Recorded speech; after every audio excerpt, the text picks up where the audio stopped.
Welcome to REMelations. We're your hosts. I'm Mindy. And I'm Brooke. REMelations is a dream interpretation podcast where we read listeners' dreams, from nightmares to the just plain bizarre. Join us as we give you our comedic interpretation of your fucked up REM cycle.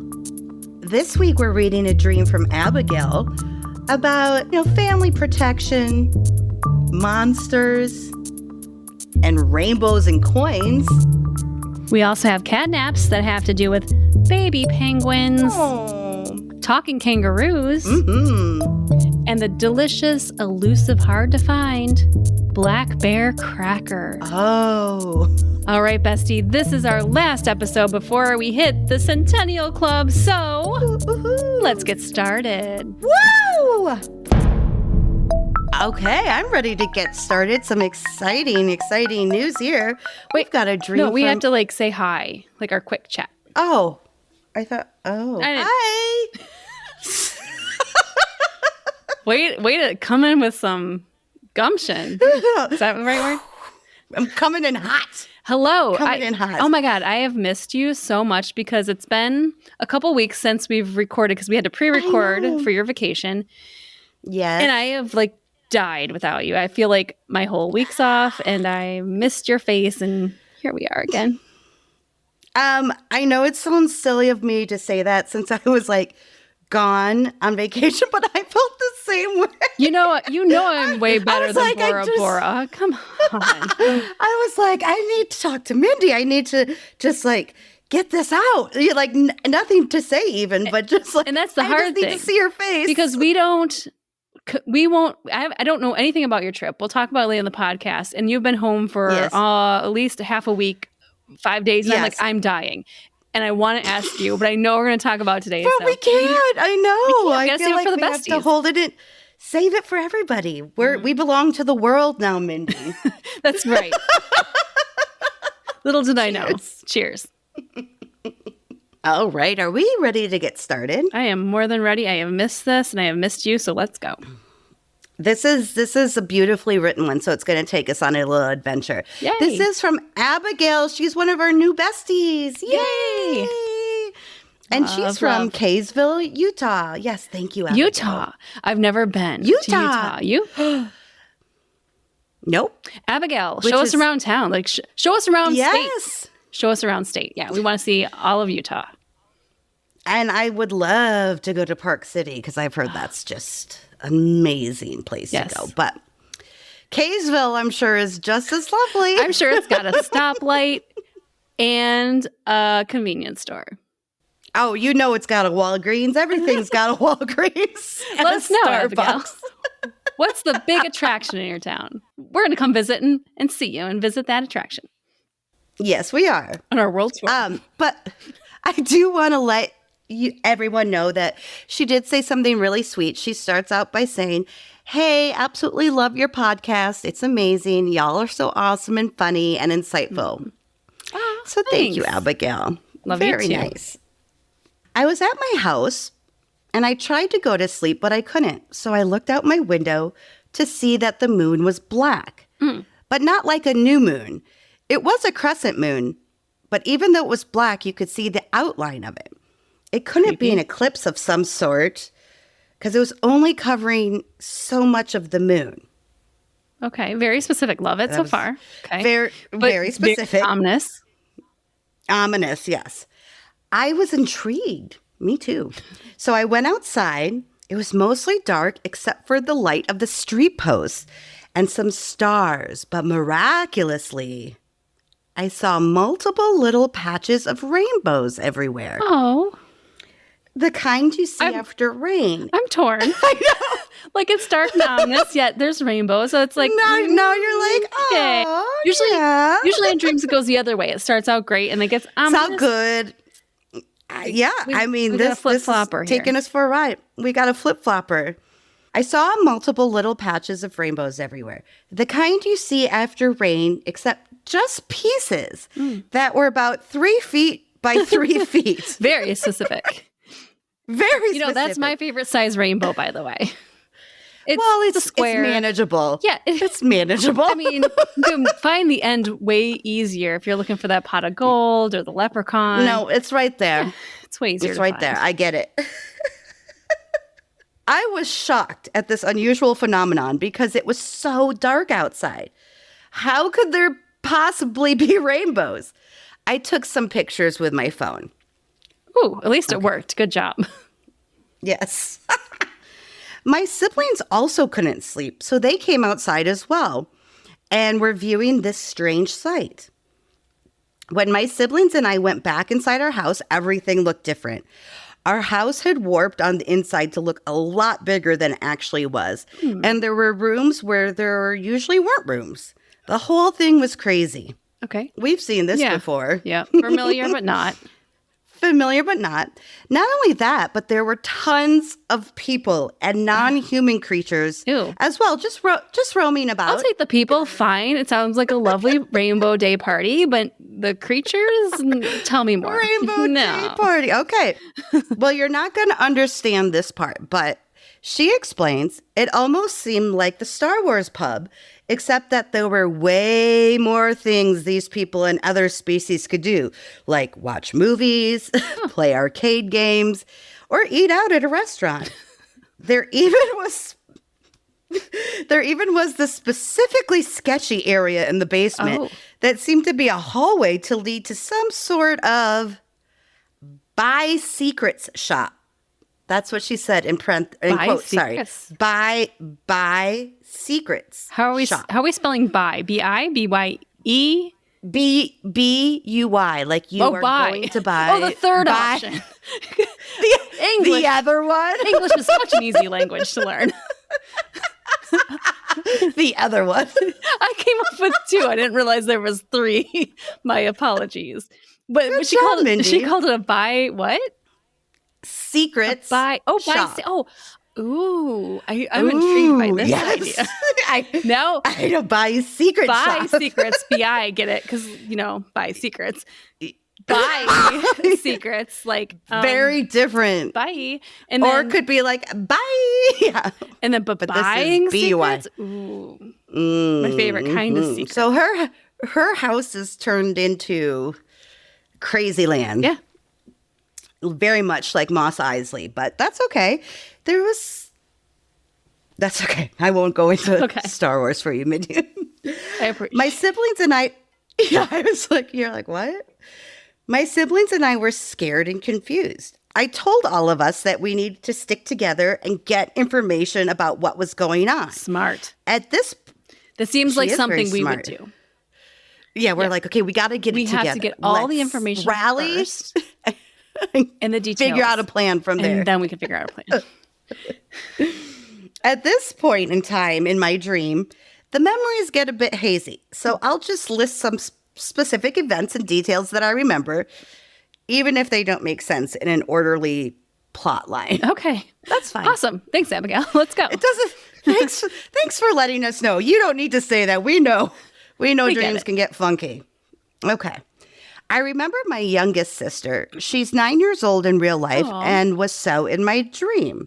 By the way, that's so cute that you have a 9-year-old sister. Oh, how much fun. I know. She probably looks up to you like everything. She's like, Abigail, you were the coolest. You're on the podcast. And then Abigail's like, so cool. Stop stealing my stuff and like, shut the door. Stay out of my room. Stay out of my room. Mindy knows. I do. Mindy knows. I have sisters and I have girls. I have a lot of girls, and so I just can't get away from it. But Mindy gets it. I do.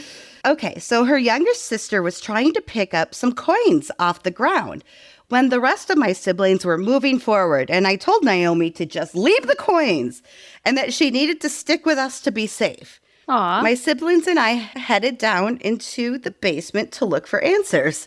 That's not where I'd go. All I remember is some old rando guys hitting on my other younger sister, who's 19, and it was super creepy. Pause. I love that the fact that she is rando.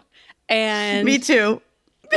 I am also would be very concerned if some randos were hitting on My sister as well. No. Yes. So I There's get a it. line. I get where she's coming from. Love it. My siblings didn't find out any useful information. So we went upstairs to try and find a room that wasn't occupied to be safe for us. Luckily, we found a large room with just enough beds for all 9 of us. That is lucky. One room with enough beds for 9 of them. That's a lot of beds. That's a lot of beds. That must be a big room. It must be a big family. It must be. I made a hypothesis that maybe this whole scenario was caused because none of us were able to fall asleep. So maybe if all of us actually fell asleep, everything would go back to normal. Oh. Despite this idea I had and all of our efforts to try and fall asleep, none of us could. Every time we tried to fall asleep and then would realize that none of us could, and we would check outside of the door to see if anything had changed. And things would always change. Strange. Rooms would move around. There were new events going on and new people. But it was still the same scenario in the sense that our home was not how it was supposed to be. Uh-huh. Doesn't sound like it. Multiple times we tried to sleep and couldn't. We would venture out again to see if any new clues popped up, but there was nothing to be found. I like her tenacity for finding clues and figuring out a plan. Like, love it, Abigail. Love it. And worse, people were out to get us. No. Each time there was I know, it's just like, Abigail can't catch a break. Each time there was a new person who wished us harm, whether they wanted to kidnap one of us or sexually abuse one of us or kill one of us. I didn't know for sure, but I had to be hyper vigilant to make sure my siblings were safe. What a nice sister. Oh my God, my heart. I would love to know where Abigail falls in line of her, in age of her I do too. siblings. Yes. I feel like she's got an older sibling vibe, big time. Absolutely. But not the old, I don't feel like the oldest. Not the oldest, but just a very up there. Yeah, I mean, if there's 9 or 10. My God, I think maybe 3, maybe 2 or 3. She's up there. Yeah. I think so, yeah. One of the times I went out to see what was happening, I saw my dad in real life. I went over to him, relieved. I tried to explain to him what was happening and ask him for answers, but he claimed that I must be mistaken because our house was always like this and that everything was fine. I tried to prove him wrong, but he didn't believe me. Okay, we're wrapping up here. I know it's kind of a long one. This is an incredible dream. Eventually, I woke up in my bed and I just couldn't believe I had been dreaming. I've had vivid dreams before, very vivid dreams, but this dream felt more vivid than all of my other dreams. It felt so real that when I woke up, I checked my phone to see if there were any photos of the weird rainbow and the dark moon phenomenon that I had taken. I know. Back to the beginning. She brings it back around. Back to the beginning. She does. Yes. I also asked my siblings if they remembered having any similar dreams to mine. Oh, good idea. And it just felt as though I was in some sort of different reality rather than a dream. And she says, please try and help me make sense of this dream. Oh. Abigail, thank you. Thank you. Wow. That's a long dream. It's very confusing. Long dream to not really go anywhere, right? It just seems... She feels stuck. Stuck? Yes, stuck. I feel like it's just the epitome of feeling trapped. I mean, I even felt that way. Reading it, I'm like, get out. Oh, you didn't find it. You didn't find the answers. You didn't. But Brooke, where are you going to start as far as the analysis goes? Okay. I'm curious. Let's start with the moon, since that's where the dream started.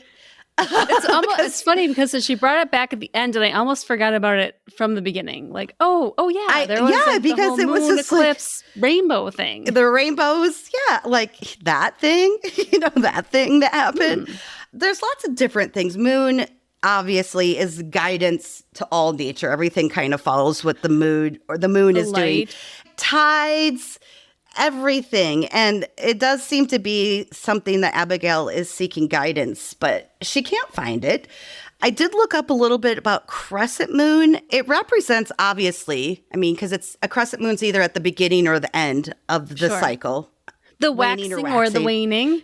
There you go. It usually has to do with someone's emotions or inner life. Okay. So these feelings or emotions are linked with creative, unconscious, emotional side of whoever is dreaming.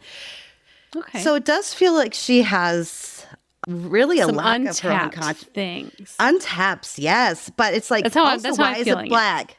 Yes, I feel like there's some untapped things. So it's like something that's supposed to be guiding you normally, but being black, like it's supposed to shine light when it's at night. And when there's no moon and it's dark, it's very haunting. It's very like, where am I?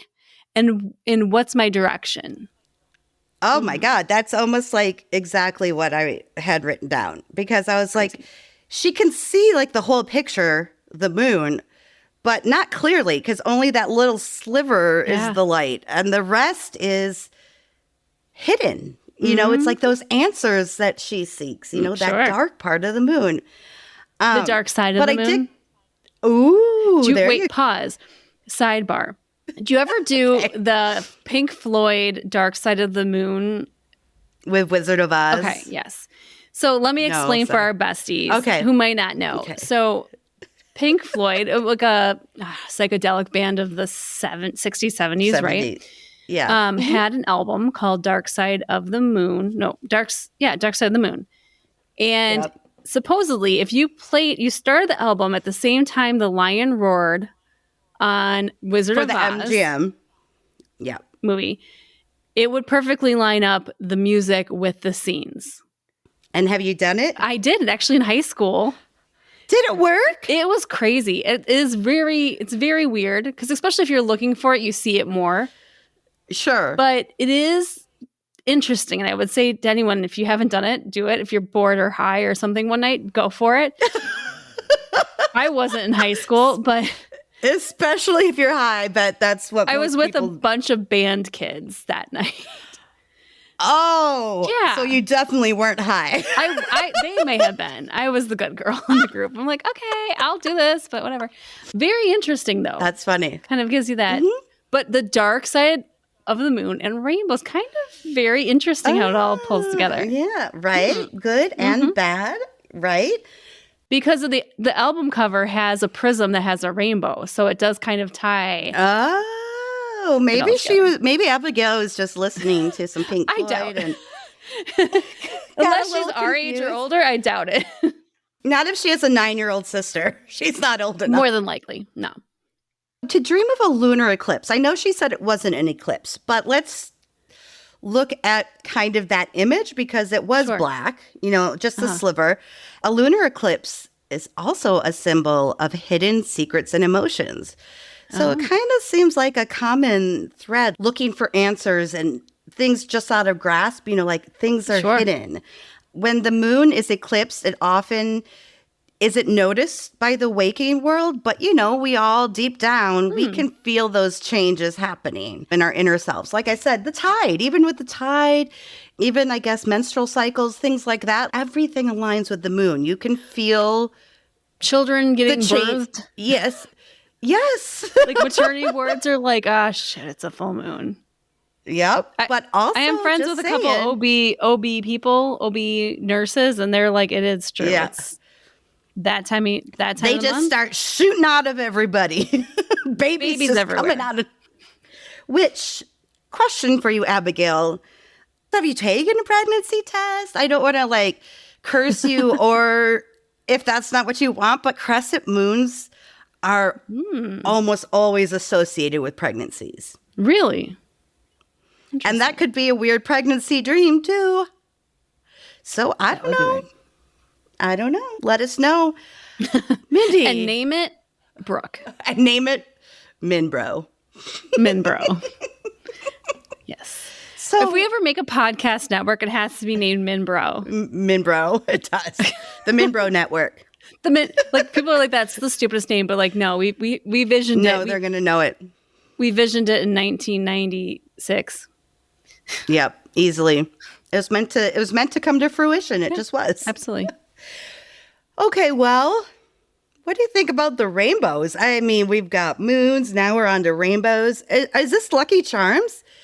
Is it all Lucky? I just thought of it. Was it moons and no? There was Crescents no rainbows. and rainbow. No, there were rainbows and Lucky Charms. There were rainbows. And let's see. There was stars. I think there's a star. A shamrock. Shamrock.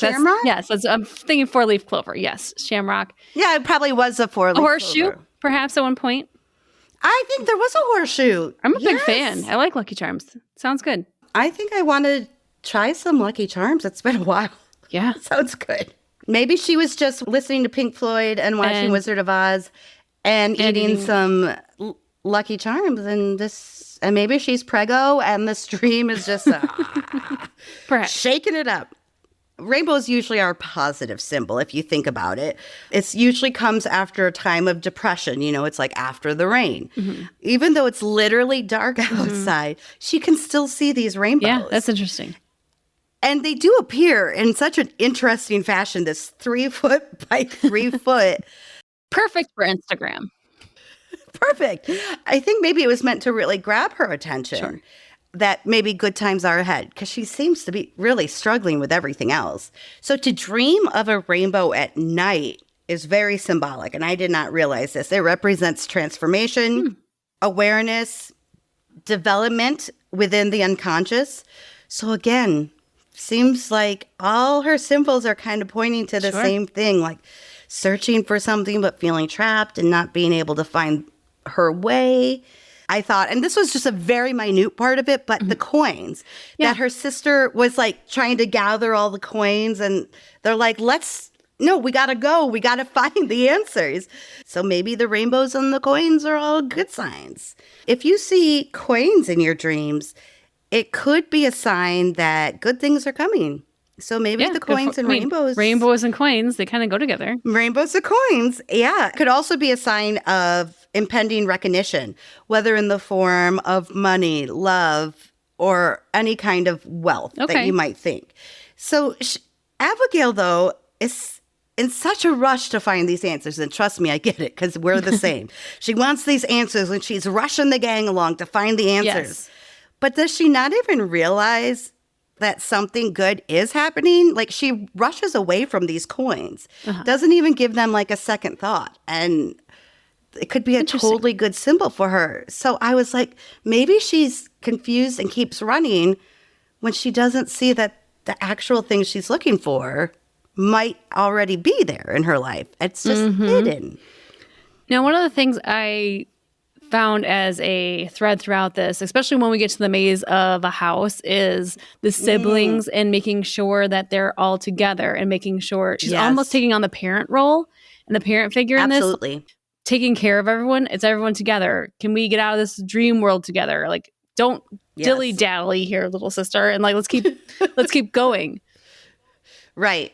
I do think that's interesting too, but it's like at the same time, at the end, she runs into her dad, and who should be the symbol of safety and comfort for all of them. But he's like, yeah, this is how it is. Fine. And it's how it always I didn't been. like that ending. I really didn't.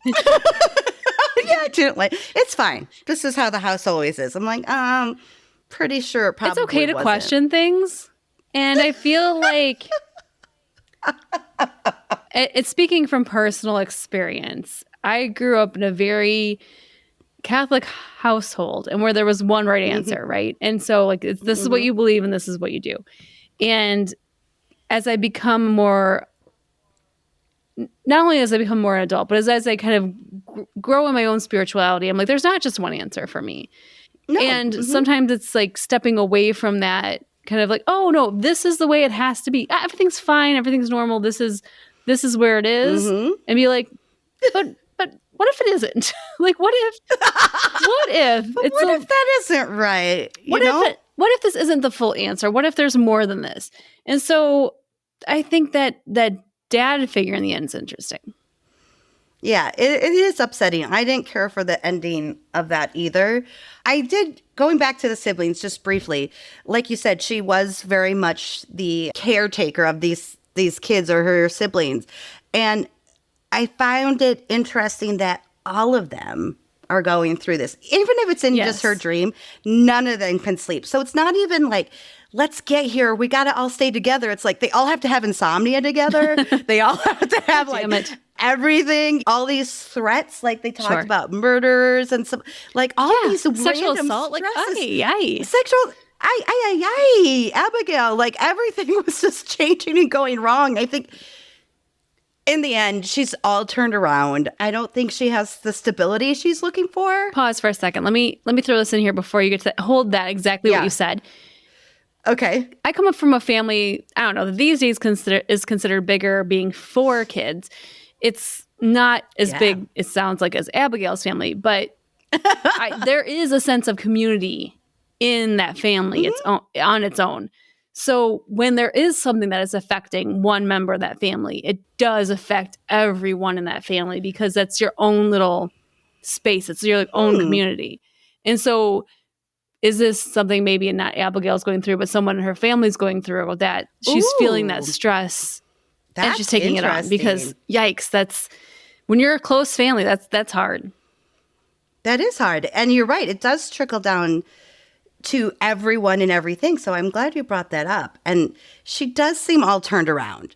She can't find that stability. And whether it's in her own life or maybe it's with her family or work or something, like you said, it doesn't necessarily have to be her. That's just blowing my mind. I never thought of it. I was just looking at it from her perspective. But yes, you're right. With such a close family, it does affect everyone. But she doesn't stop trying to find the answers. Nope. Or try. I mean, things keep getting worse. And like you said, I think perfect word, she shows a lot of tenacity in this dream, one obstacle after another, but it's like she's still holding it together for the family and trying to figure this. And what is she trying to figure out exactly? There's just so much weird stuff there's going a solution there that she's looking for. Moon, rainbow, we don't know what it is. Eisley bar. It's just throwing every question mark. That's why we say it. It's up we can give you as much analysis as we can, but it's always up to your personal life and what you're going through to take what we say and see if it fits in, because all we know from this is she's got a big family, perhaps, and she's feeling confused about something. But yeah, Abigail, take this and see how it fits into your life. Yeah, I hope she does. And the last thing I just want to say is with the whole coins and rainbows thing. I know that sounds funny. Coins and rainbows. Woo! That slow down a little bit. Maybe there are things in your life that are good and are what you're looking for, but you're just not seeing them because you're just rushing through it so fast. So that's all I would say. Take a look. See if you find something. Excellent. Good job, Brooke. Thank you for sharing. And thank you, Abigail, for submitting your dream. Yes, thank you, Abigail, and welcome. Welcome. Bestie, this is episode 99 of the podcast. 99? Isn't it divine? Mm-hmm. I don't know. That sounded really cheesy. 99. It did. And we're feeling doing fine. And we'd like to get to more than 99, but we have a big celebration coming up, which is our 100th episode. So we're going to do a live show to celebrate that milestone, and you can join us. The date is September 29th at 7 o'clock. You can join us Friday, September 29th for a live show. It's going to be Brooke and I and a bunch of fun stuff. 7 p.m. Central Time. We are going to put a link in the show notes. You can also find more information at REMelations.com/live to join the show when it comes around. And it's an Ask Us Anything. So if you have any questions you want to ask the podcast, ask us about our first 100 episodes, tell us your favorite episode, anything. We want to hear it. Post that in our Facebook group. You can just search for REMelations Besties and find our group. Post any questions, comments. 100, Brooke. We're like centennials. 100. Oh my God. We need walkers and cardigans. Walkers and cardigans. Is that what you do? Yep. Cardigans. Is that what you do when you're old? Yeah. Walkers and cardigans? I'm not 100 years old yet, but I still like me a good cardigan. Mindy, it's time for cat naps. Yes. Don't you just love it? I do. Catnaps are great. We just whip through a bunch of short little dreams, dream stories, whatever you have. We don't really do analysis of them. We just kind of try to get as many dreams out there as possible. So, Mindy, do you want to get started? I do. I'm going to lighten the mood a bit here with a dream from Mike. Okay. And Mike is from Gilbert, Arizona. Oh, okay. So Mike included a title. It's called Dreaming About Stealing Black Bear Crackers. Oh, what is a black bear cracker? Well, or stealing crackers from a black bear? He starts by saying, I want to preface this by, I don't know what the hell a black bear cracker is. I'm glad we're on the same page, Mike. I very, very rarely remember dreams, but these dreams stood out.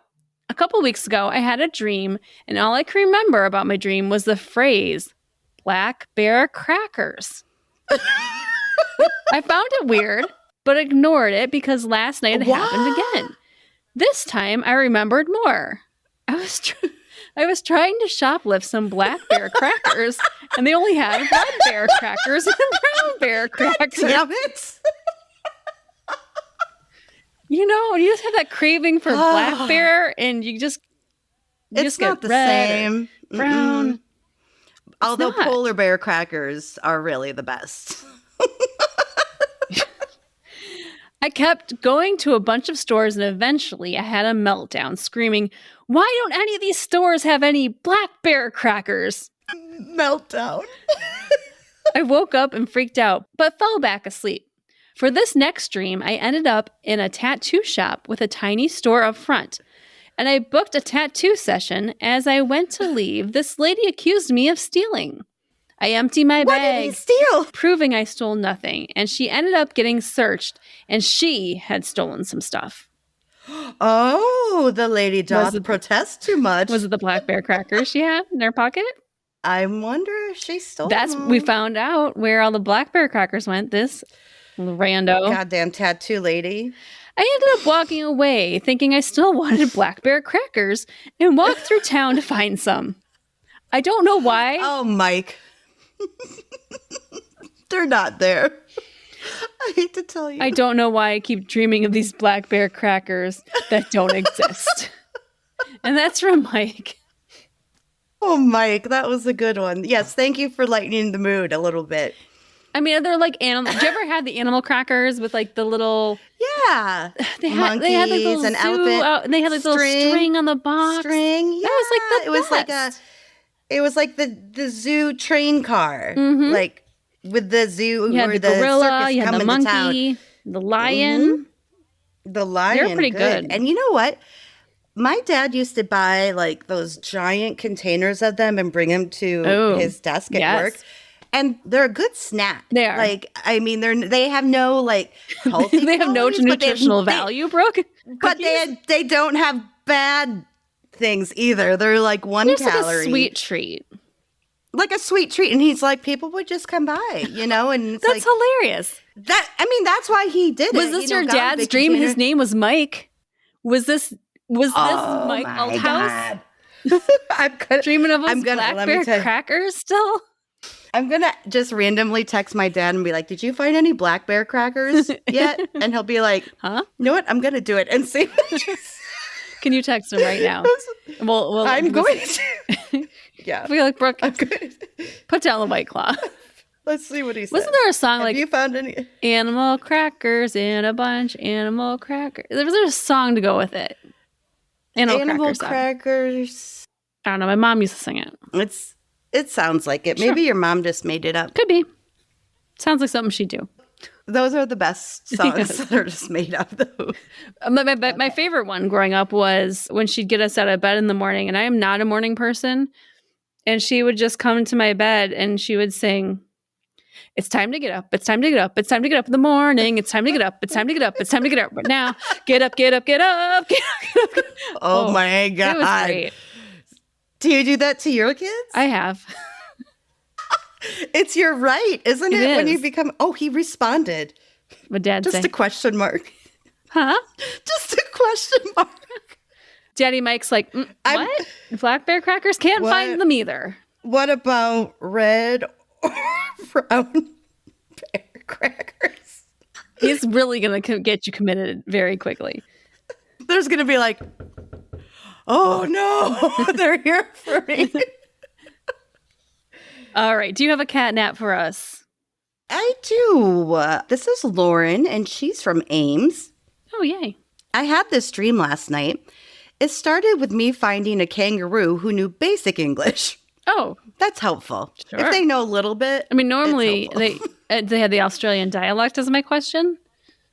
Yeah, so it's kind of hard to understand them sometimes. Yeah.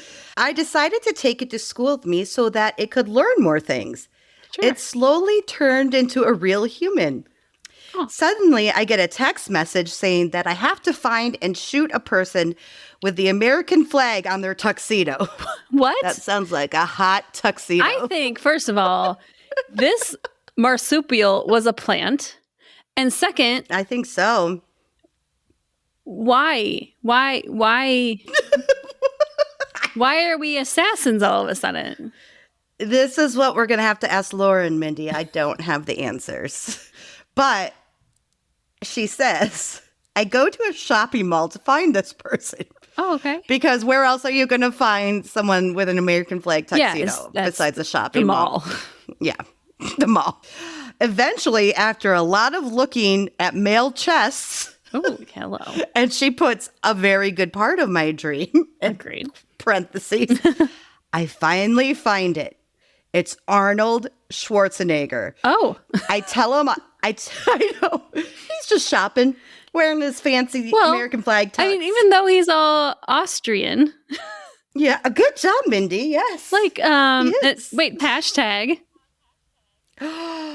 What does Arnold Schwarzenegger dream? Yes.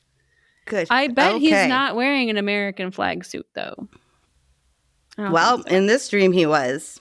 Did she assassinate him? Lauren says, I tell him I have to kill him. He says, no. I ask for a selfie. He says, no. Oh, well, and then at first, wait, pause.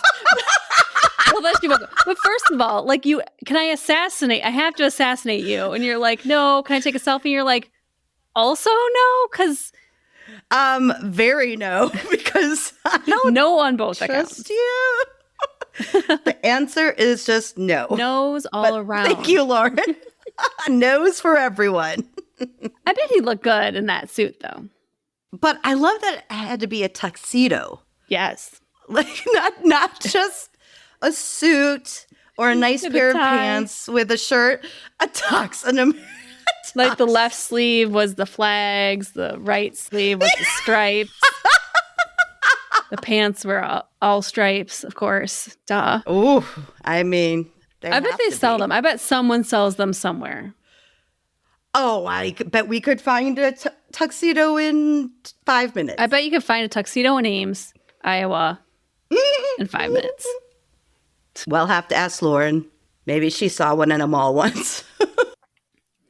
All right, moving along. I've got one from ESS, and I'm not sure where S is from, but this is their dream. Ooh. Okay. I was too young to understand the concept of dreams. I had a horrifying recurring nightmare where a little boy was chained up inside my mirror. Ooh. And I would go through the mirror to save him, but once I entered the mirror world, he was a giant, and I was the one who was chained up.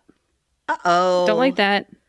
I had other awful nightmares when I was a kid, but that one stuck with me the most because when I was a teenager, I saw Insidious.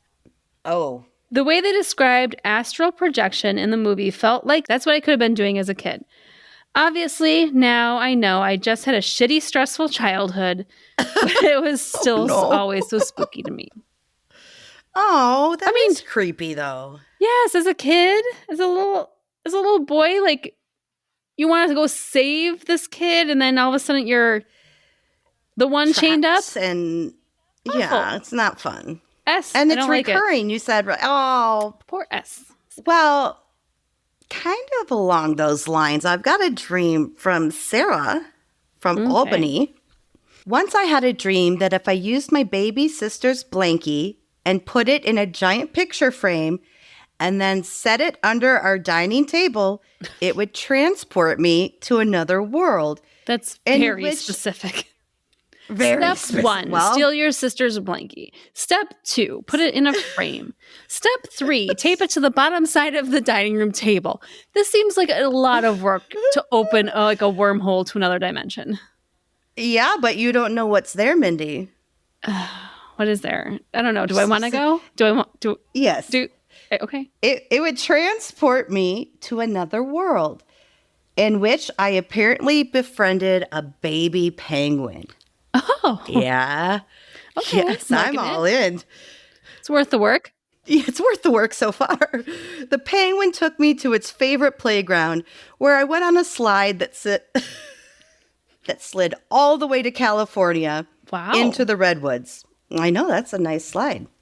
At this point, I realized I was dreaming and had to explain to the penguin that I had to wake up to prove I was dreaming. I then clapped in my dream and apparently clapped in real life too, waking myself up. I love it. And that'll happen. Sure. Oh, baby penguins. Long and infinity slide to the redwoods. I'm loving it.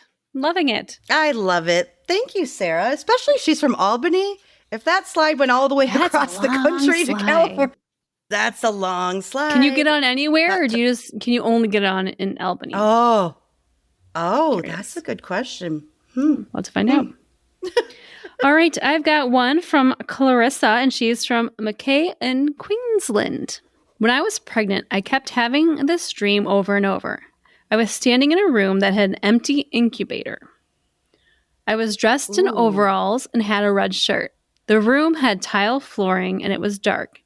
It seemed like a hospital, but I've never seen a room like that before. This was a consistent dream. Fast forward to my son's birth, which was traumatic, and he was born with disabilities, which were unknown during my pregnancy. They took him to a children's hospital, and when I walked into the NICU, it was the same room I had in my dream. Oh my God. Wow. Yeah, that's tough.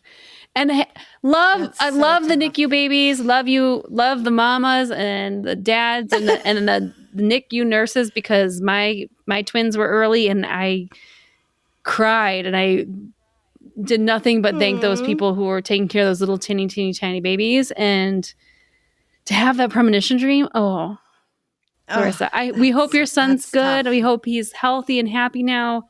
Yes. We hope you all the best. On a lighter note, I have, once again, how it always works with us, not similar, but corresponding dreams. So I'll just jump right in. This is Trisha, and she's from Moline. And she starts, when I was pregnant with our twins. Oh, so yes, this fits right in. When I was pregnant with our twins, I kept having awful dreams about not being able to get to my babies. Yep. Oddly enough, this led to my favorite dream of all time. I was running through various wards of the hospital trying to get to my babies. It was clear I was a regular visitor because even though I was frantic, I exchanged greetings with everyone that I passed. Hello, how are you doing? Hi, how's it going? Hey, what's going on? Where are my kids? Where are my twins? Where are my babies? Okay, gotta go. Can't talk long, but I hope you had a great week. When I entered the ward for stingrays with sprained ankles. Oh, but they don't have ankles. Yeah, but this obviously was a ward specifically for the one case ever in history that a stingray sprained his ankle. That doesn't exist because they don't have ankles. They don't have ankles. They don't have bones. Do they have any bones? I don't. No, cartilage. Okay. They have cartilage. They're boneless. But okay, he went to the orthopedic surgeon. When I entered the ward for the stingrays with sprained ankles, I cheerfully yelled, "Hi, stingrays!" as I ran past their tanks. Cute. In unison, they all happily burbled back, "Hi, Trisha." That still makes me smile 10 years later. I can imagine. I would love a tank of stingrays to say hi to me. It's cute. Oh, it's very cute. I love it. I love it. Thank you so much, Trisha. All right, I have one more. And this is from Mia, and she's from Cripple Creek, Colorado. Ooh, CCC, Cripple Creek, Colorado. I like it. That's a CCC. And she titles this one, Frog Attacking Me. I dreamed that a frog, a very realistic, normal little frog, was chasing me with a gun and attempted to shoot me. It wasn't even like a poisonous dart frog. It was like a poison frog with a poison dart. Like, nope. It was a frog with a normal with a gun. Sized gun. The gun was normal, human sized. Well, okay. I'd be scared of this guy too. I caught him in some Tupperware, but it was hard to hold on to the lid. I know it sounds kind of funny, but it was a very distressing dream, and I can't get it out of my mind. And that's from Mia. You wouldn't suspect Kermit. Like, he has his little banjo. He likes to sing songs about rainbows. And to have a... Bring it all back around. Oh my God. Someday we'll find it. The rainbow connection. But this evil Kermit had a gun and he was ready to shoot. How did he carry it? I mean, must have had like a really big holster. Like on his back, just like a gun with a sight on it. Like,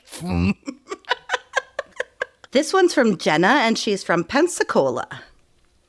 This weird dream. Oh, you know, this is funny because it's another like pregnancy. Oh, wow.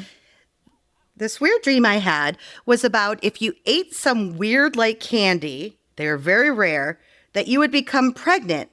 And the one who was the father would be the last person you held hands with. I don't know why.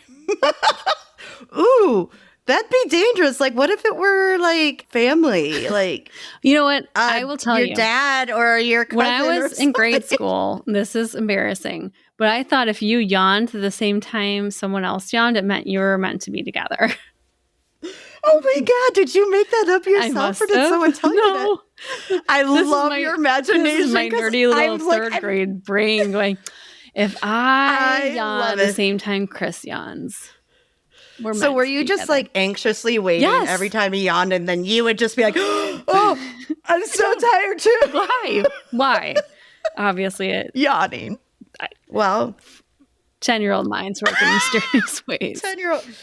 They sure do. But thank you, Jenna. That was funny. Well, thank you for all of our catnap submissions. That was a fun ride. A lot of pregnancy dreams, which is crazy. Yeah. Like what was with that? A weird thing. Weird.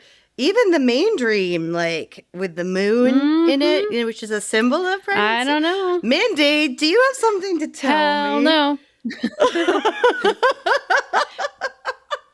But I do have a topic to share. Okay. Okay, wow. Where to even begin? Back in episode 31, we talked about a guy named Randy Gardner. Do you remember this story? Oh, yes, I remember. That guy was crazy. Yes. One of the guys who stayed awake for the longest for the Guinness Book of World Records, longest staying awake time. But did you know in 1959 there was a DJ sleep deprivation war? What? Is that like when you have to stand with your hand on a car? Oh, no. But I do like that. No, this is like where DJs would actually promote that they would stay awake for X amount of hours to promote something for the radio station. Wow. Okay, so this was a war. It was an all-on war.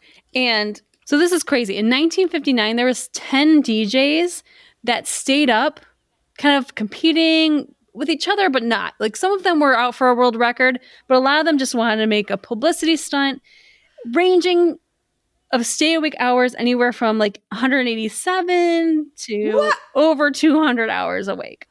No. Yes. How could you function? You can't. That's what we've learned. You can't very well. So no. I'm going to give you the story of Yes, okay. Because I'm like, we just need to jump in because I'm baffled right now. So this was 5 years before our previous episode. We talked about Randy Gardner, who was a World Guinness Book record holder. This is 5 years prior to this. And this is kind of what inspired Randy to do his challenge to beat the world record. So this is a challenge I would have no interest in breaking. No, right? I have a hard enough time sleeping. Don't maybe I'd win. I don't know. Out of like default because you can't fall asleep. Right. It's not because of my strength of character. This is 1959. So let's talk about a man named Peter Tripp. He was born in 1926 in Port Chester, New York. He was a curly-head kid. He lived in New York until that's what I found on newspapers.com because you know how like they describe people. He was a curly-head kid. I love it. He was a curly-haired kid. It comes back. He lived in New York until his family moved to Cleveland, Ohio when he was 18 months old. Well, that was a very long stay in New York. Old 18 months. So as he grew up, he had an interest in broadcasting and he started his disc jockey career at this is going to be fun. I'm going to give you a lot of radio call signs today, but I'm going to say them with some pizzazz. Okay. He started his disc jockey career at XELX. Nope, that's wrong. Because I'm dyslexic. XEL. Oakland, Michigan. Oakland, Michigan. I didn't know I said that wrong. Oakland, Michigan. Royal Oaks, Michigan. Let's try it again. Okay. WXL, Royal Oaks, Michigan. So there's a lot of radio call signs here. And if you grew up listening to radio at all and the call signs, this is how it's going to go. Peter started his disc jockey career at XEL. No, I can't. The letters are getting backwards for me. XEXL, Royal Oak, Michigan. Ooh, that sounds good. So he started his DJ career there. But then at 21 years old, he got a job at KUDL, Kansas City. Oh, he's moving all over the place. In Kansas City is where he earned his nickname, the bald kid in the third row.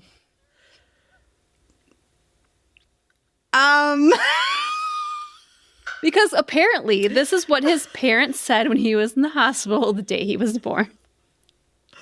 Bald kid in the third. Oh, like which when they're pointing it out. Bald kid in the, he's like, you know what? That sounds like a great radio DJ handle. I'm going to be known as not Peter Tripp because that would probably be just good enough. I'm going to be known as the bald kid in the third row.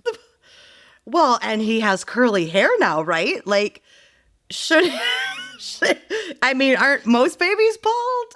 I mean, that's not very specific, like third row baby. Boy. Yeah, they're all babies and there's a third of them in the third row. Well, then he moved to a station called WHB. In the morning. And he was known as the curly-headed kid in the third row. I'm not making this stuff up. This is what it says in the newspapers. I thought you were making that up. So he went from the bald baby in the third row to the curly-headed kid. Or not the bald. The curly-headed kid in the third row was his, like, radio persona. Okay? Okay. All right. That gets us to the 1950s. Got it. When Peter, also known as the curly-headed kid in the third row, moved back to New York. Oh, okay. And this is when he joined WMGM.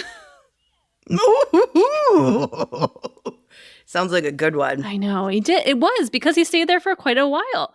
He married a woman named Lynn, who was a former airline hostess. And airline hostess. Which is funny because it went from airline hostess to stewardess to flight attendant. But originally they were called airline hostess. Oh. I actually like that term. I think it sounds very fancy. Yes, it does. So him and his wife were expecting their first child in May when at WMGM, he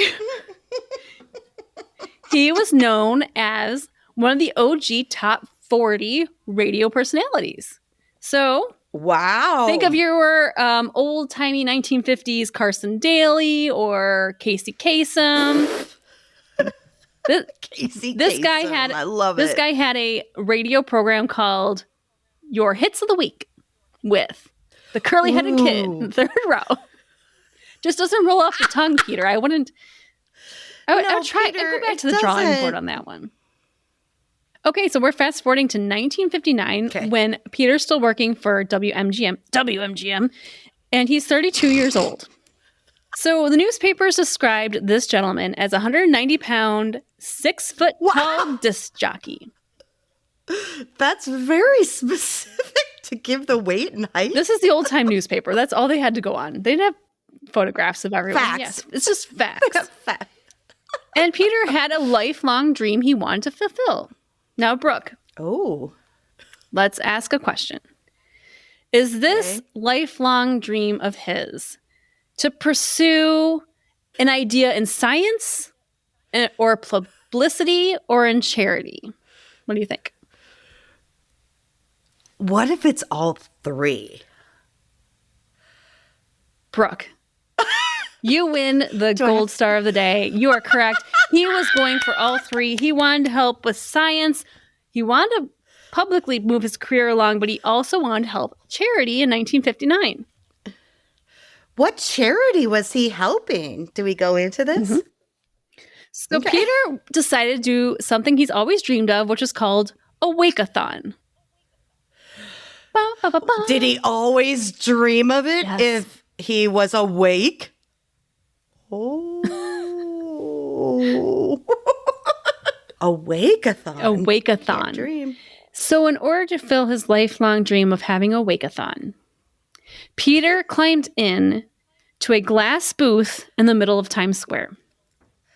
His goal was to stay awake for 208 hours in order to press a button to start the March of Dimes drive. Wow. 208 hours, by the way, is 8 days. No. So this dude climbs into a glass booth on Times Square to stay awake. And I like that he did it for charity because it does add a little bit to the story. Sure. So when he rang the bell, the idea was 75,000 mothers would go on a 2-hour doorbell drive to collect donations for the March of Dimes. Oh, that's nice. Ding! Ding! Let's go. Now, if you're not familiar with the March of Dimes, it is a U.S. nonprofit organization that was founded in 1939 by Franklin D. Roosevelt. Mindy, I'll give you $100 if you can tell me what the D stands for. Delano. Franklin Delano Roosevelt. Oh, you were so close. You had it. It was Delano. Okay. But you turned it into Eleanor Roosevelt, I did. I think. That's my dyslexic mind. Just going to merge it all together. I almost want to give you like $50. Well, hey, I'll double down.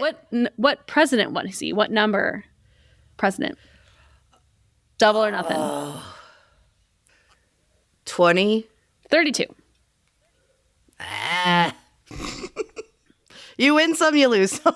Roosevelt used his personal experience of childhood polio, and he created this foundation called the Nation Foundation for Infantile Paralysis, which later became known as the March of Dimes. And he called on a solicitation for a solicitation for contribution because everyone could almost afford a dime even in the Great Depression. Yeah. So this glass booth, and I've seen pictures. I'm going to post some in our Instagram and our Facebook group. This glass booth is about, I would say 15 feet by 15 feet. So it's him, enough room for maybe like 3 people and like a sound engineer. It's pretty small. It's packed tight. And the best part is the window, the glass that's facing Times Square, like everyone can see him. So as people are walking by, they're listening to the radio, they can see Peter Tripp in this glass booth broadcasting.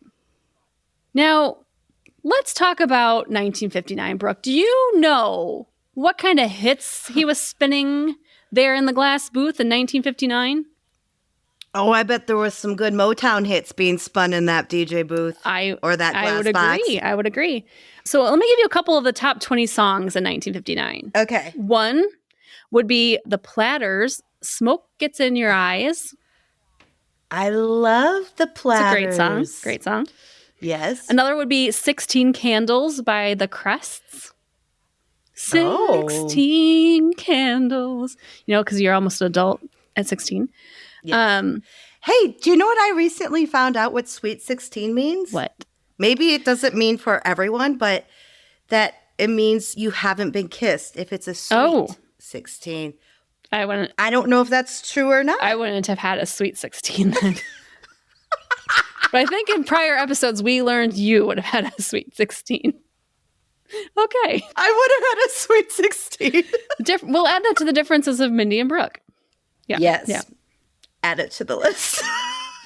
So it's called 16 Candles, not Sweet 16 Candles. So everyone's included in that party. We also have the song by Richie Valens, Donna. I love, oh, Donna. And in a tragic state of affairs, died in an airplane crash just a couple months later. Oh, with the Big Bopper and Buddy Holly. Elvis Presley's One Night. And here's a song you'll never guess in a million bajillion years, and I will give you $300,000 million if you guess it correctly. Ooh, I like 300,000 million. It's almost a number. It's a Christmas song. Baby, It's Cold Outside? Nope. It is the Chipmunk song by Dave Seville. I love the top 20 songs. That song. My grandma had a record player.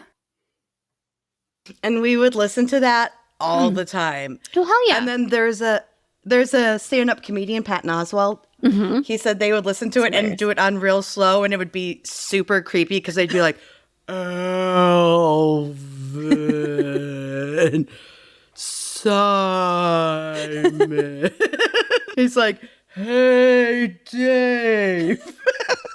So I didn't know like Dave Seville was actually credited as the artist of the song. And yes, it was in January 1959 in the top 20. Well, I love that story. It wouldn't be today, but it'd be like the equivalent of like Baby Shark or like one of those songs being like in the What top. does the fox say? Exactly. Okay, so Peter's climbed in this glass enclosure. He's mixing all the hits. He's got the Chipmunk song. I mean, enough to drive you crazy, minus the sleep deprivation. The Chipmunk song playing. Yeah, no. So is the crew sleeping? Yes, everyone's allowed to sleep, but Peter. Okay. So that starts off his week of sleeplessness to the March of Dimes. His wife, Lynn, was allowed to visit him. From what we know from newspaper... Was it a conjugal visit? Well, she was already pregnant, so I don't know how much conjugaling you can do. Well, she's not getting pregnant again. You can do as much... I mean, you are facing Times Square. This is 1959, Brooke. Jeez. Yeah, I don't think that'd go today, let alone in 1959. This is all according to newspaper.com, and I got some photos. You just got to imagine like this old 1950s radio station setup, like with the silver big mics. Love Peter is eating a meal that's mostly protein-based of steak and vegetables. Who's making this steak and vegetables? Where's the kitchen? Know. And he's also wearing a sports coat and a dress shirt and slacks. Because if you want to stay awake, let's enjoy this. Let's get dressed comfortable clothes. Let's enjoy the comfortableness of a sports jacket. Yes. No. No, he was allowed to leave for doctor's visits and bathroom visits, but he was monitored. Okay, how many the whole doctor's visits did he have in 1 week? He couldn't reschedule those visits? Well, those were the doctors that were keeping track of his well-being. His vitals. His vitals. Okay, got it. And so if you picture the scene, him in a sports jacket, there's also a sign behind him that reads, "When Peter awakes 200 hours, ring this bell to start March of Dimes Mother's March." Okay. Well, strangely enough, Peter was not the only DJ that wanted to take a challenge that day. There was also a 23-year-old DJ from WZRO, Jacksonville, Florida. Oh, so 23 and 32. They're like reversed ages. Yeah, 32. You're right. Wow. Good job. Good memory. Good job. Yes, go ahead. So this DJ, Dave Hunter, began his attempt 2 hours after Tripp started his. And it was not in Times Square. It's in Florida, so I'm guessing wouldn't that have been something if there had been two in Times Square? That would have been way cooler. Dave's probably like in a swamp or something. Like the alligators are like, yay, Dave. You're like, Dave, fall asleep, fall out of your glass box, and we can eat you up. Oh. So, like I said, contrary to belief, not all the time was spent in the booth. He did have his medical and psych exams. For his safety, they were conducted in nearby Hotel Astor. So let's talk about his timeline and what he went through. The stopwatch began on Tuesday at 11:14 a.m. This is when he woke up that morning. Okay. And this timeline, as you'll see from the last episode we talked about, sleep deprivation, World Guinness records, is kind of common, like when things start to hit you. So the first 3 days, Tuesday through Friday, were pretty uneventful. Seemed fine. Just playing the Chipmunk song over and over again. I mean, that's enough to drive you fucking insane, but okay. Me, I want a hula hoop. Exactly. On day 4 was Saturday, and that's when his hallucinations began. On day 5, Sunday, the hallucinations kind of went beyond, and there were some major physical and psychological changes, including his emotions were highly erratic, his perception slowed. Going back to the hallucinations, his doctors reported he claimed to see scurrying mice and kittens. Aww. I like the kittens. The mice, not so much. I know you're not a huge into the mice, but maybe the kittens will eat the mice. I'm guessing. Delusions. He started questioning his own identity, and he started becoming paranoid, which is one of the best parts of sleep deprivation is paranoia. Fun. He thought the doctors were trying to poison and imprison him by day 6. So at day 5.5, he's at the 135-hour mark. Now, he has to get to 208, so we're not quite there yet. Jesus Christ. But at day 5.5, he was just slowly going crazy, and he hadn't been given any stimulants, like no coffee, no caffeine, nothing like that. But then that's the time his doctors started giving him pep pills to stay awake. Pep pills? Pep Is pills. that like meth? Is that your guess? What do you want to guess pep pills are back in 1959? It's either cocaine or meth. They used it as medicine for everything. I think you're on the right family of narcotics. It is Ritalin. Oh, okay. So it's an upper. It's an upper. So he was given Ritalin, lots of Ritalin, and he felt better for a short while. Sure. Now, one of his doctors is named Dr. William Dement. And that name may sound familiar because we talked about Dr. William Dement in the Randy Gardner episode, in episode 31. Same doctor. This guy I'm not so sure about. After reading this article, I'm not so sure about this either. I don't like this doctor. He was the one who monitored Peter Tripp during his record attempt, and he was stated, and I quote, Ritalin administered to Tripp was far more likely to have caused paranoia and hallucinations than lack of sleep was. So 5 years later, he's like, let's have someone stay awake for a lot of time again. Like, it doesn't seem let's just try. On the up and up without medically. anything. He's just likes to torture people, it sounds like. Yeah, does he sleep at all? Because it's kind of rude if you get to go home and you have to like monitor everyone else not sleeping. Demented. Dr. Demented. So that brings us to day 6. So he's on his Ritalin. Peter Tripp's on his Ritalin.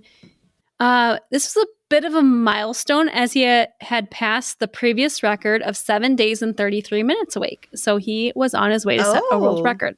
Days 7 and 8, leading up to the March of Dimes kickoff, were the hardest for Tripp. He was no longer cooperative, according to his doctors. His daily health and mental tests were failing, and he was noted as being a nocturnal psychosis. Oh, I believe that should be totally a term. Like nocturnal psychosis. Nocturnal psychosis? I want a t-shirt. I think that's due, yeah. And he just kept going. Now, here's an interesting fact that the doctors found. Like I said, he not only wanted to do it for publicity, he wanted to do it to help charity, but he also wanted the science side of it. And so they found that his hallucinations ran roughly in 90-minute cycles, just like REM cycles would. Wow. So they thought maybe it was a waking version of a REM sleep, but just hallucinogenic. Wow. But it's giving your mind a break from reality still. Mm-hmm. So, I mean, he's awake, but it's like he's not thinking what's happening in reality like a dream. But here's the hard thing. It's craziness. Was it due to the fact that he was having these hallucinations every 90 minutes because of sleep deprivation, or was it because of the Ritalin? Like that part we don't know. Was it the drugs that they introduced into that, or what? We will never know.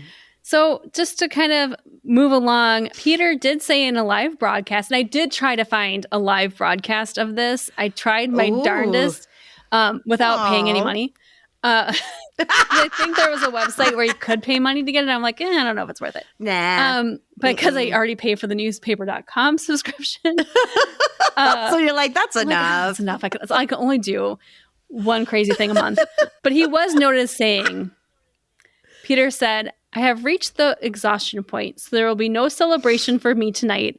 As soon as I leave the center, I am going to bed.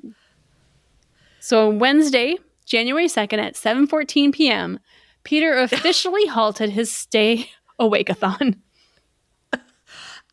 Yeah, he made it further than I thought. He rang the bell for the March of Dimes to begin.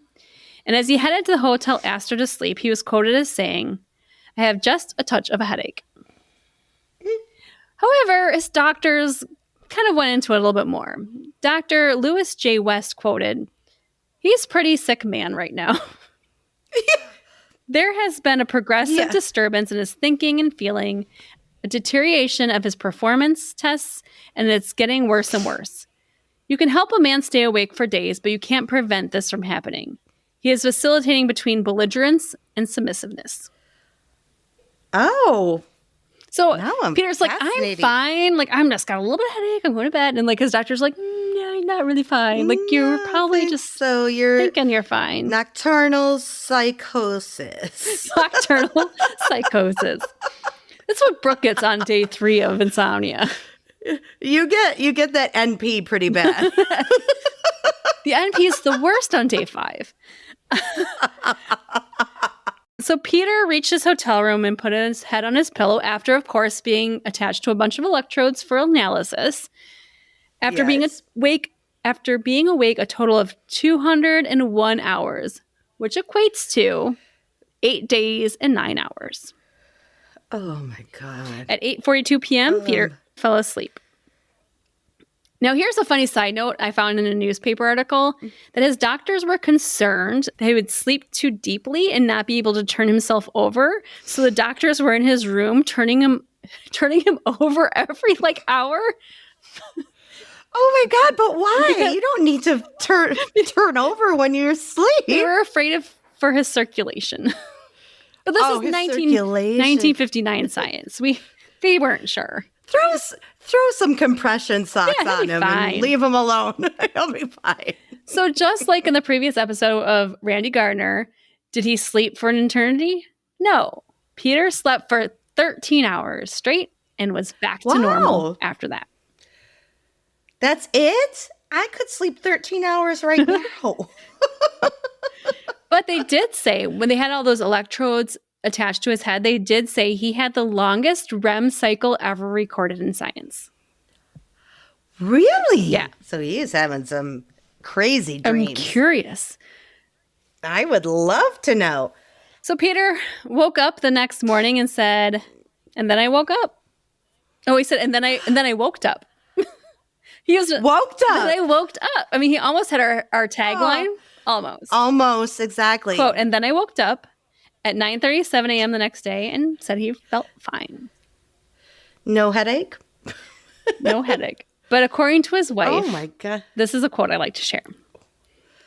Oh. His wife, can you imagine being pregnant and just like seeing your husband doing this crazy ass stunt and you're like 6 months pregnant? You're like, dude, why are you doing, like, can we decorate the nursery?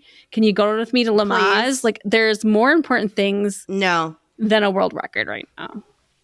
I will say at least he did it before the baby was born. True. I mean, it might be easier. Like, yeah, you might have more practice after the baby's born, but could you imagine the wife, like if she had just given birth and he's like, okay, babe, I'm going to go out to Times Square and do this for 8 days. You cool with that? Yeah, you cool? No. So according to newspapers, here's what Lynn said. Tuesday night was the worst. This would have been day 7. We walked around and around the booth. He sounded like a drunk. He was so dead tired, but he never once talked about quitting. Then he began having hallucinations. He saw cobwebs and rats, and once he thought the doctor looked like Dracula. Ooh, scary. Right. He's wanted to do this for 10 years, and I guess that's what kept him going. So it is almost like those hallucinations could they be your REM cycle, your micro sleeps working their way out into your It kind of sounds like it because, I mean, the hallucinations are kind of wild and crazy, which, I mean, hallucination, I guess, is that, but that's what dreams are too, right? Like everything's just kind of a little exaggerated or a little weird. You feel paranoid. Yeah, it could totally be that.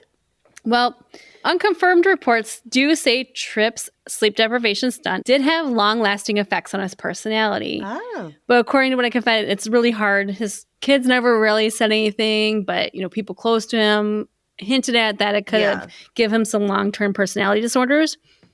But that's not the only trouble for Peter. Right after the 1959 Wake-A-Thon, that was his peak of his career, there was a scandal.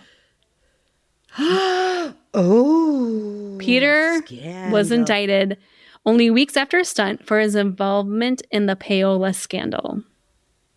Are you familiar? The payola scandal. Dun, dun, dun.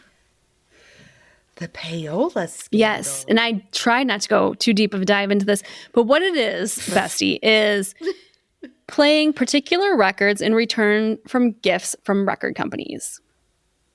Oh, well, that seems like that was That's still happening, but he was indicted.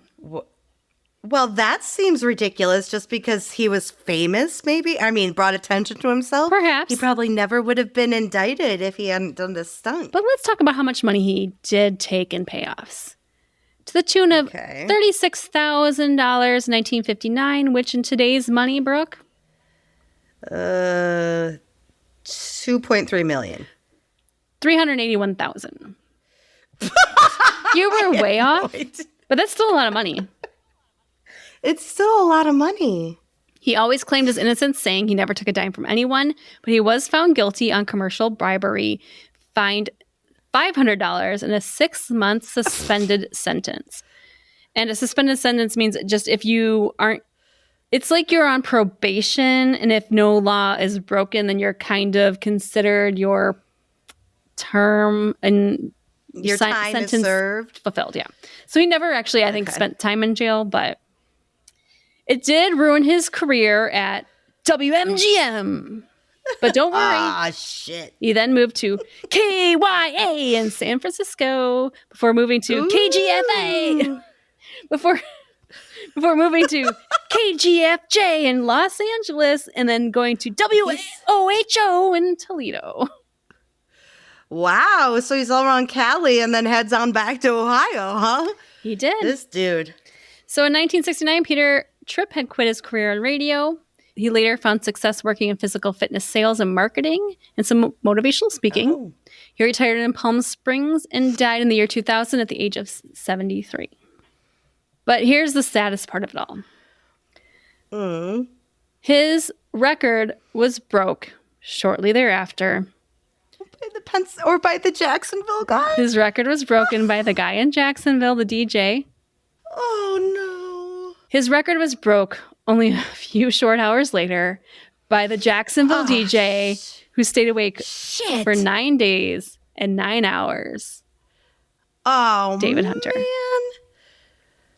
That sucks. So those were just... I mean, good for David Hunter, but like, oh, man. Just two of the DJs who tried to break the world record in 1959 alone. That's crazy. All in the same year.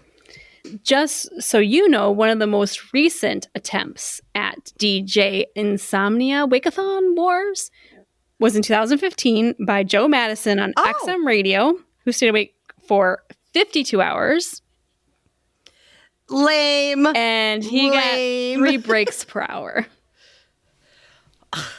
Right? Boo. Like, come on. Weak sauce. That's weak sauce. Right? Just to wrap this up, I know this is the second world record attempt we've talked about as far as staying awake. The Guinness Book of World Records actually stopped monitoring this world record in 1997.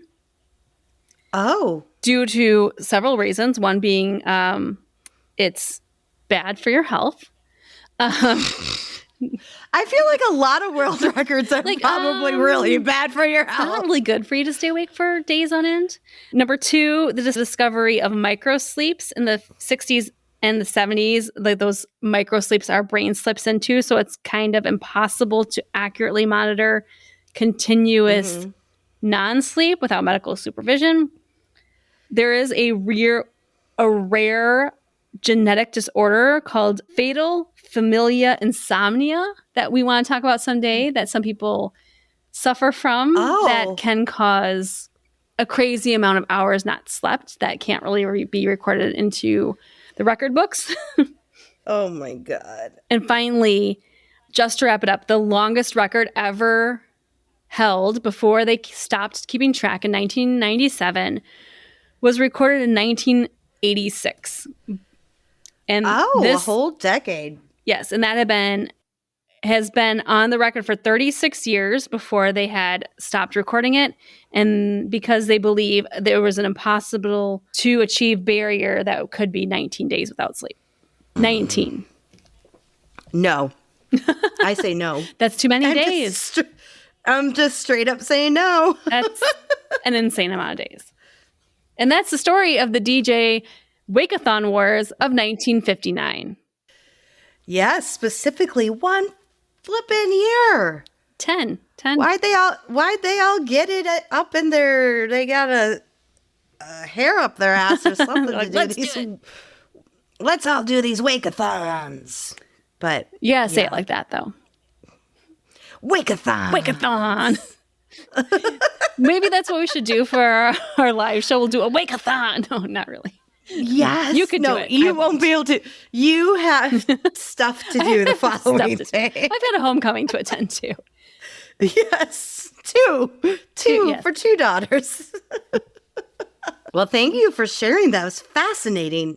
Always fascinating with what Mindy comes up with in that brain of hers. We talked about what a long time it's been since we've seen each other's faces. So let's get a little rundown on your trip. How was it? How magically beautiful. I only saw one picture or like a little video of you swimming with sharks. And other than that, I have no idea what happened. Okay. Well, I have to get all the footage for you still. I have no words. Like, it was the best. So one of the days was the best day of my whole life. Like your whole life. Easily say of my whole life. My whole life, which is crazy. And the rest of it wasn't that far off. I mean, it was just magnificent. The colors of the water, we couldn't quite pinpoint them, so we just named it Bora Bora Blue. Because it explained every shade of blue and green that could be imaginable. Gorgeous. It was transcendent. It was spiritual. It was informative. It was fun. It was culturally interesting.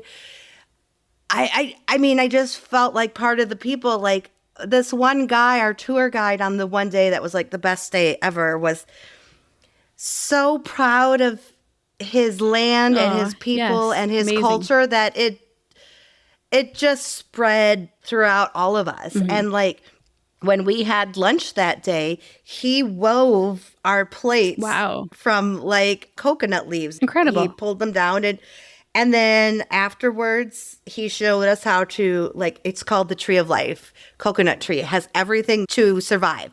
So they use the leaves for weaving and making baskets and roofs. And then he showed us just using a stick and, like, just basic stuff, like how to cut the coconut, how to milk it, how to do all this. And it's just like the history of it all. I don't know how to explain it any more than it was so spiritually fulfilling. I think that right there is a beautiful way to explain it, because I don't know how you can get all of that into words. Yeah, and I could go on for hours describing it, but I'll just say the best day was...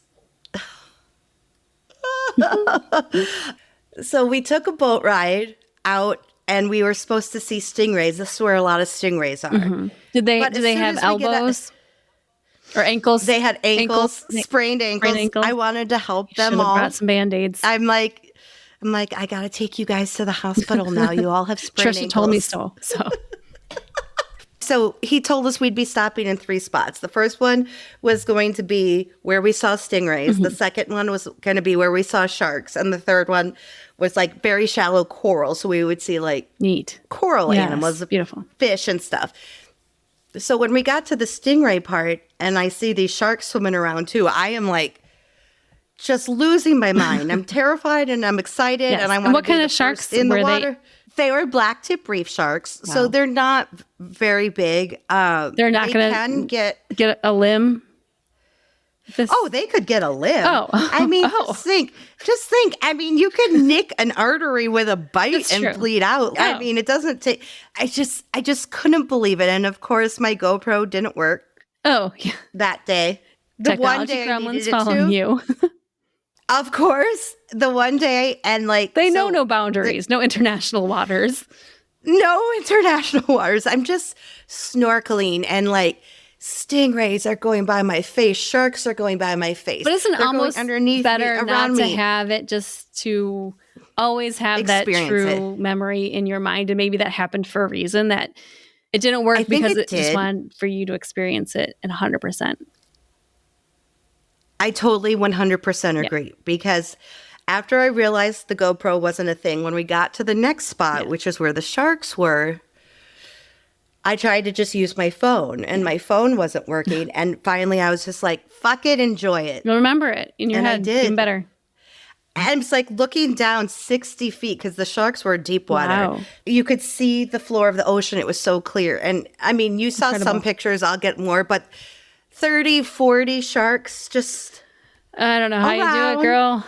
I would be so panicked. And I don't think you would be if you did it, though. Like, yes, I like sharks, but like, it was...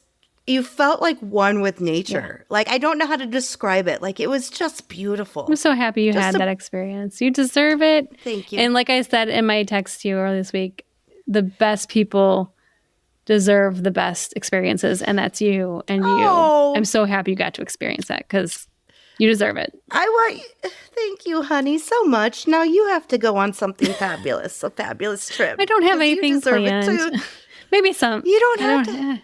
I have the live show with you in like next week. That's gonna be awesome. Amazing. No sharks involved, but it'll be a lot of fun still, nonetheless. I make no promises. If I can get sharks involved, I will. And a stingray with a broken ankle. It's a baby. Yes, I know. He's in the hospital right now, though. How you got through customs, but good for you. I kept him a secret. I said, shh. Did you name him? Be quiet. His name was Johnson. Johnson? So the shark or the stingray? Johnson the stingray. Okay. And the shark was named Mindy. I don't know how to take that. It was great. I was like, that shark is Mindy for sure. She's got a binder. She's very organized. She came up to me. She's showing me her schedule for the day. Yeah. She's like, I'm penciling you in for some snorkeling time. Yeah, that's me. But then... It's fun. And she licks her little finger. Her little dorsal fin. Her little dorsal fin. Flips the page. I was like, well, thank you, Mindy, for spending so much time with me. I really appreciate it. I'm so glad you had a great time. And I'm going to end it on a little bit of a somber note. My favorite artist, or one of my favorite artists of all time, Jimmy Buffett, has passed. And R.I.P. I never thought it would hit me so hard as it did. Like, I've never had a celebrity that I've seen in, like, you know, TMZ, like, oh, so-and-so. I'm like, okay, yeah, that's sad. Like, they're great. But I never had anything hit me like this. And I think reflecting upon it is there's so many good family memories tied to Jimmy Buffett and his music and the concerts and our time at our cottage with my parents. I grew up on that music. And so I cried several times. And I said something to my sister. I said, you know, I never thought it hit me this way. And she's like, I cried too. And it's just to see all the posts and the sisters posting and his family and different artists. He was someone who brought the world together for happy times and happy moments. And thank you to one of our besties who reached out to me and made sure I was okay. Oh, that's so sweet. And so I just want to give a shout out to Nicole, who did check in on me, one of our besties, that she did ask if I was doing okay. And she was thinking of me when she heard it. That's sweet, Nicole. But yeah, long live Jimmy Buffett. And I am bummed I never got to hashtag my idol. But I will do a special one right now. Hashtag what does Jimmy Buffett dream? He does. In heaven. In heaven. And he does have a song called Jimmy Dreams. And I will post the lyrics because it does talk about what he dreams about as a child. Whew, that's amazing. So good. Are you okay? I'm doing good. Yes. Thank you. Okay. At least you had so many happy memories with your family. I mean, yes, that's something good you have to take away. Good music, good memories, good times with family. Yep. That's what you'll remember him for. So. Absolutely. And his memory will live on. Just like you and your memory of your amazing shark experience. Yes. It will be. It will be. All right, Bestie, that wraps up another episode. Do us one favor, and that's to tell your best friend about the podcast. You can tell your bestie. You can tell that person you know that is pregnant and expecting. Because they have crazy dreams. Ask them what they dream and then tell them about the podcast. You can tell your favorite gun-toting frog assailant. Or tell that rando chick in the tattoo parlor that stole the Black Bear crackers about the podcast. That's how we grow. That's how we keep doing this each and every week. And that's how we're getting to over 100 episodes is by your support. So thank you, thank you, thank you. Yes. And to go off that, thank you so much to Abigail for your dream and also for our great catnaps as always. So grab your favorite Stingray. But just not the one with the broken ankle. No, please. A healed Stingray. And until next week, sweet dreams, bitches. We did it. Okay. 17 hours later.